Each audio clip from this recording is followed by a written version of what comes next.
अफगानिस्तान में हिंसा मचा रहे तालिबानियों को लेकर पाकिस्तान के प्रधानमंत्री इमरान खान ने कहा है कि वो एक सामान्य नागरिक है। दरअसल जब पाकिस्तान के प्रधानमंत्री से पूछा गया कि हाल ही में एक रिपोर्ट में दावा किया गया है कि करीब 10,000 पाकिस्तानी लड़ाकू बॉर्डर पार कर तालिबान की मदद करने गए हैं, तब इस पर इमरान खान ने कहा कि यह बिल्कुल गलत बात है, वो हमें इस बात का सबूत क्यों नहीं देते हैं।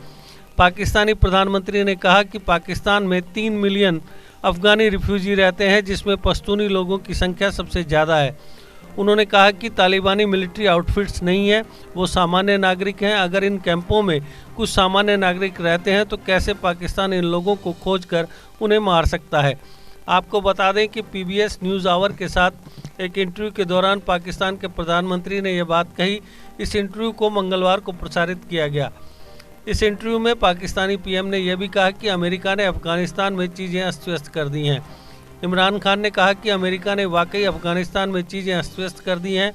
खान ने यह भी कहा कि अफगानिस्तान की स्थिति का एकमात्र बेहतर समाधान राजनीतिक समझौता ही है, जो समावेशी हो और इसमें तालिबान समेत सभी गुट शामिल हों। डॉन अखबार के मुताबिक खान ने अमेरिकी खबरिया कार्यक्रम पीबीएस आवर में जूडी वुडरूफ के साथ इंटरव्यू के दौरान कहा, मैं समझता हूँ कि अमेरिका ने वाकई वहाँ चीज़ें अस्त व्यस्त कर दी हैं। तालिबान के साथ हुए करार के तहत अमेरिका और उसके नाटो सहयोगी देश आतंकवादियों के इस वादे के बदले अपने सभी सैनिकों को वापस बुलाने पर रजामंद हो गए कि वे चरमपंथी संगठनों को अपने नियंत्रण वाले क्षेत्रों में अपनी गतिविधियां चलाने से रोकेंगे। अमेरिका के राष्ट्रपति जो बाइडेन ने घोषणा की कि अमेरिकी सैनिक 31 अगस्त तक अफगानिस्तान से बुला लिए जाएंगे। इमरान खान ने पाकिस्तान में सैन्य हल ढूंढने की कोशिश के लिए अमेरिका की आलोचना की, क्योंकि कभी वैसा कुछ ऐसा संभव था ही नहीं।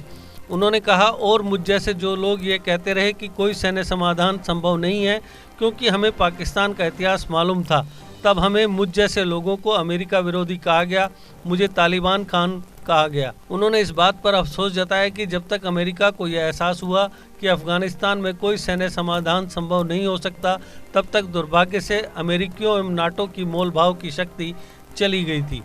प्रधानमंत्री ने कहा कि अमेरिका को बहुत पहले ही राजनीतिक समाधान का विकल्प चुनना चाहिए था, जब अफगानिस्तान में नाटो के 1.5 लाख सैनिक थे। उन्होंने कहा कि लेकिन एक बार जब उन्होंने सैनिकों की संख्या घटाकर सिर्फ 10,000 कर दी, तब जब उन्होंने वापसी की तारीख बता दी, तब तालिबान ने सोचा कि वे तो जीत गए, इसलिए अब उन्हें समझौते के लिए साथ लाना बड़ा मुश्किल है। जब साक्षात्कारकर्ता ने पूछा कि क्या वह सोचते हैं कि तालिबान का उभार अफगानिस्तान के लिए एक सकारात्मक कदम है, तो प्रधानमंत्री ने दोहराया कि केवल अच्छा नतीजा राजनीतिक समझौता होगा जो समावेशी हो। उन्होंने कहा, निश्चित ही तालिबान सरकार का हिस्सा होगा।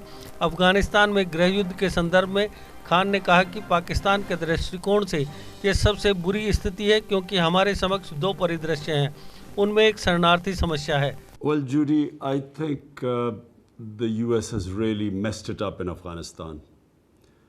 You see, first of all, they tried to look for a military solution in Afghanistan when there never was one. And people like me who kept saying that there's no military solution, who know the history of Afghanistan, people like me were called anti-American. I was called Taliban Khan. For anyone who objected to this way of, I don't know what the objective was in Afghanistan, whether it was to have some nation building or democracy or liberate the women, whatever the cause was, the way they went about it was never going to be the solution. So when they finally decided that there is no military solution, unfortunately, the bargaining power of the Americans or the NATO forces had gone. When there were 150,000 NATO troops in Afghanistan, that was the time to go for a political solution. But once they had reduced the troops to barely 10,000, and then when they gave an exit date, the Taliban thought they had won. And so therefore it was very difficult for now to get them to compromise. It's very difficult to force them into a political solution. So because they think that, they won.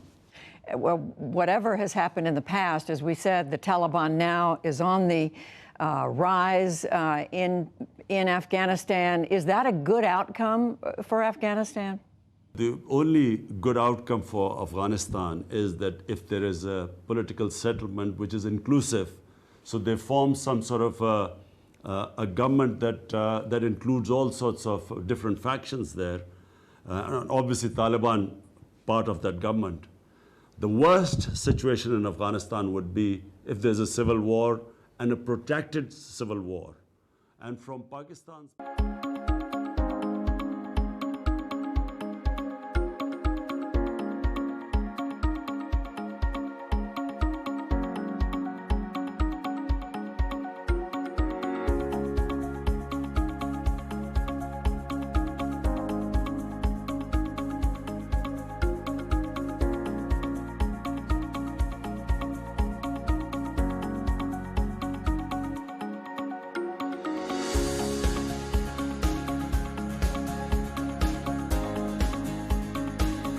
I hope once you visit this campus, your all queries regarding admission shall be fulfilled. Do visit us before seeking admission anywhere.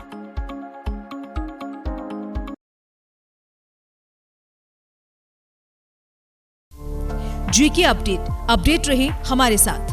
अगर आप ये video YouTube पर देख रहे हैं तो हमारे YouTube channel को सब्सक्राइब करें और बेल आइकन को क्लिक करें। अगर आप ये वीडियो Facebook पर देख रहे हैं तो हमारा Facebook पेज लाइक जरूर करें।